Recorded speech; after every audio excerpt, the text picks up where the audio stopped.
అక్కినేని అభిమానులందరికీ నమస్కారం. నేను సినిమా గురించి చెప్పే ముందు ఫస్ట్ తెలుగు ప్రేక్షకుల గురించి, తెలుగు ఫిలిం ప్రేక్షకుల గురించి ఒకసారి మాట్లాడాలి. మీరందరూ ఒక్క 2 నిమిషాలు క్వైట్గా ఉంటే, 2 నిమిషాలు క్వైట్గా ఉంటే మాట్లాడతా. Okay, thank you. మనకి సంక్రాంతి అంటే సినిమా పండుగ. ఎప్పుడో టీవీలు వచ్చాయి, టీవీలు వచ్చినగానే సినిమాలు అయిపోయాయి, ఎవరు సినిమాలు చూడరు అన్నారు. దాని తర్వాత ఫోన్లు వచ్చాయి, సినిమాలు చూడరు. డిజిటల్ వచ్చింది, సినిమాలు చూడరు. వీడియోలు వచ్చాయి, డివిడీలు వచ్చాయి, సినిమాలు చూడరు అన్నారు. సినిమాలు చూస్తూనే ఉన్నారు. ఈ మధ్యన ఓటీటీ అనేది ఒకటి వచ్చింది, సినిమాలు చూస్తూనే ఉన్నారు. దాని తర్వాత అది కాదండి, కోవిడ్ వచ్చింది, కోవిడ్ తర్వాత కూడా సినిమాలు చూస్తూనే ఉన్నారు. పండగ రోజున, సంక్రాంతి పండగ రోజున సినిమాలు చూడటం అనేది మనకు ఆనవాయితీ. ఒక్క సినిమా కాదు, 2 సినిమాలు కాదు, 3 సినిమాలు కాదు, 4 సినిమాలు వచ్చినా సినిమాలు చూస్తారు. ఇది మన తెలుగు వారికి సంక్రాంతి అంటే సినిమా పండుగ. ఇలాగే ఈ సంక్రాంతికి వచ్చే 4 సినిమాలు వస్తున్నాయి. ముందుగా 25 సంవత్సరాలు పూర్తి చేసుకున్న మహేష్ బాబు ఫిల్మ్ ఇండస్ట్రీలో 25 సంవత్సరాలు పూర్తి చేసుకున్నాడు. I wish him all the best for Guntur కారం. అలాగే చైల్డ్ ఆర్టిస్ట్గా చూశాను తేజ. ఇప్పుడు ఒక హీరో అయ్యి హనుమాన్ అనే సినిమాతో వస్తున్నాడు. I wish him all the best. అలాగే మా వెంకీ 75 సినిమాలు పూర్తి చేసుకుని సైంధవ్ అనే సినిమాతో వస్తున్నాడు. I wish him all the best. మేమిప్పుడు నా సామిరంగా మీ ముందుకు వస్తున్నాం. మీకు మేమిచ్చే సినిమా నచ్చితే మీరు ఎంత ఆదరిస్తారో 2 పండగలు చూశాను. అలా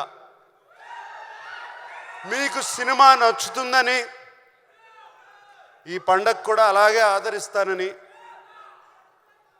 నా సామిరంగా. మీ పిల్లలు ఇంటర్మీడియట్ మరియు ఎంసెట్ చదువుతూ సబ్జెక్ట్స్లో కన్ఫ్యూజ్ అవుతున్నారా? కాన్ఫిడెన్స్ లెవెల్ తక్కువగా ఉందా? రిపీటెడ్ మిస్టేక్స్ చేస్తున్నారా? అయితే మీకోసమే ఉంది Raise app. 1 lakh question bank, performance analysis, online classes by experts, ఇంకా మరెన్నో ఫీచర్స్ తో మీ ముందుకొచ్చింది Raise. Raise, the perfect guide. Description లో ఉన్న లింకును ఉపయోగించి సబ్స్క్రైబ్ అవ్వండి. ఈ సినిమాలో నేను ఫస్ట్గా మా సినిమాకి స్టార్ ఎవరంటే కీరవాణి గారు. కీరవాణి గారు ఈజ్ ఆర్ స్టార్. ఆయన ఇచ్చిన పాటలు ఇటువంటి కాదు, బిగ్గెస్ట్ బ్లాక్ బస్టర్స్. ఇవాళే ఇంకో 3 పాటలు రిలీజ్ చేసాము, మీరు చూస్తారు రేపు వాటి సంగతి. అండ్ అంతేకాదు, కీరవాణి గారు మమ్మల్ని అందరినీ ఈ సినిమా 3 నెలల్లో పూర్తి చేసామంటే అంతేకాదు, ఆయన మా వెనకాల ఉండి మమ్మల్ని ముందుకు తోశారు ఎప్పటికప్పుడు. అండ్ మీకు తెలియదు, కీరవాణి గారు సినిమా, నేను ఫిల్మ్ ఇండస్ట్రీలో వచ్చిన దగ్గర నుంచి సినిమా స్టార్ట్ అయిన కానీ స్టార్ట్ అవ్వక ముందు 3 పాటలు రెడీ చేసి మా ముందు పెట్టారు. అది కీరవాణి గారు. అంతేకాదు, ఫస్ట్ ఫైట్కి బ్యాక్గ్రౌండ్ స్కోర్ కూడా మేము ఫైట్ తీయకుండానే చేసి పెట్టారు. సో కీరవాణి గారు లాంటి టెక్నీషియన్ ఉంటే చాలు, మాకు ఏదైనా సాధిస్తాం. అండ్ విజయ్ బిన్ని ఒక కొత్త డైరెక్టరు, ఆయన్ని వెన్ను తట్టి ఆయన వెనకాలండి కీరవాణి గారు, చంద్రబోస్ గారు అతన్ని ప్రోత్సహించి విజయ్ బిన్ని వెనకాల ఉన్నారు. సార్ కీరవాణి గారు, చంద్రబోస్ గారు, ఎక్కడ చంద్రబోస్ గారు వెళ్ళిపోయారు, ఇక్కడే ఉన్నారు చంద్రబోస్ గారు. Thank you very much sir for this. మిగతా అందరూ ఉన్నారు, అందరూ చాలా బాగా ఒక టీం. మాకు ఈ 3 నెలల్లో ఒక ఫ్యామిలీ అయిపోయాం. మేమందరం ఒక ఫ్యామిలీ లాగా సినిమా చేసాము. 3 నెలల్లో సినిమా తీయటం అంటే అంత ఈజీ కాదు, చేశాము. కానీ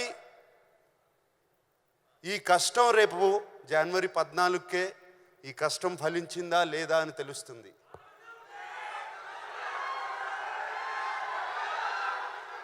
అప్పుడు మేమందరం 3 నెలల్లో సెప్టెంబర్ 20 నాన్నగారు పుట్టినరోజున, ఆయన నాన్నగారు పుట్టినరోజున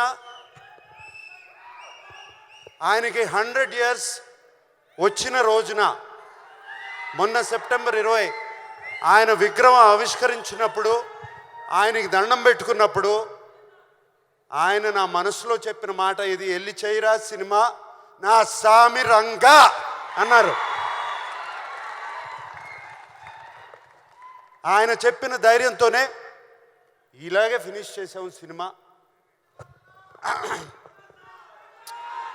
అండ్ సో మా ఆర్టిస్ట్ గురించి, నా కో ఆర్టిస్ట్ గురించి, ప్రొడ్యూసర్ గారి గురించి, అందరి గురించి ఇప్పుడు చెప్పను. ఎప్పుడు చెప్తాను? రైట్, అప్పుడు చెప్తాను వాళ్ళ గురించి. ఇప్పుడు మేము ఇంత చేసాము, అంత చేసాము, ఇంత చేసామని చెప్తే లాభం లేదు. దాని ఫలితం దక్కిన తర్వాత వాళ్ళ గురించి, వాళ్ళు ఎంత ఒక టీం మెంబర్స్ లాగా, ఒక ఫ్యామిలీ లాగా పనిచేసామో దాని గురించి చెప్తాము.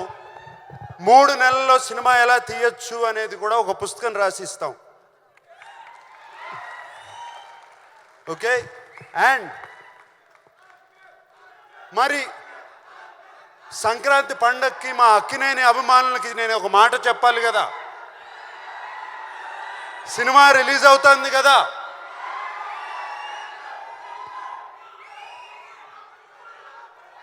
ఈసారి పండక్కి కిష్టయ్య వస్తున్నాడు, బాక్స్ ఆఫీస్ కొడుతున్నాడు.